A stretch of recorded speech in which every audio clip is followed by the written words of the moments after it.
Pemirsa, pada salah satu sudut kota Nanchang, Provinsi Jiangxi, terdapat taman lengkap dengan plasma nuftah beragam spesies tumbuhan, unggas, dan ikan.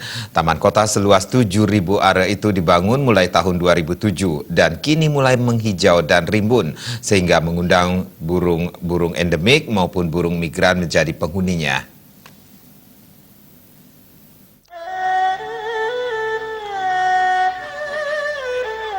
Pemerintah Kota Nanchang, Provinsi Jiangxi, Tiongkok dalam menata kota tidak pernah setengah hati. Perencanaan tata ruang dilakukan detail dan nyaris sempurna, sehingga mampu menghasilkan sebuah landmark komplit.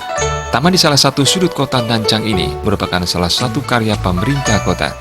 Menurut penuturan Chuangqi, pemandu yang ditugaskan mengantarkan delegasi wartawan dari Bali, Intibi, dan NTT beberapa waktu lalu, taman kota tersebut memiliki multifungsi, diantaranya sebagai ruang terbuka hijau, tempat bermain, dan juga berfungsi sebagai paru-paru kota. Chuangqi menjelaskan pemerintah kota Nanchang dalam merancang dan membangun taman ini juga dilengkapi dengan fasilitas pendukungnya, seperti buggy car, kafetaria, dan spot-spot menarik lainnya.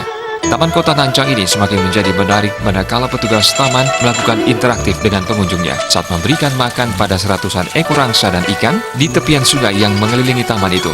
Angsa dan ikan pun lantas berebut makanan tanpa pernah merasa saling terganggu.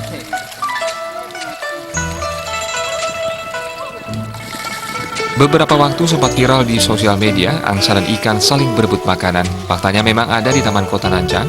Selain itu disuguhkan atraksi angsa putih yang dapat berinteraksi dengan pengunjung. Agar taman kota itu terpelihara dan tetap menawan, pemerintah Kota Nanchang mempekerjakan sekitar 300 orang tenaga kerja. Pekerja taman ini memiliki bidang tugas tersendiri, seperti membersihkan sungai dan kolam dari gulma, menanam dan merawat bunga, dan khusus merawat unggas dan burung.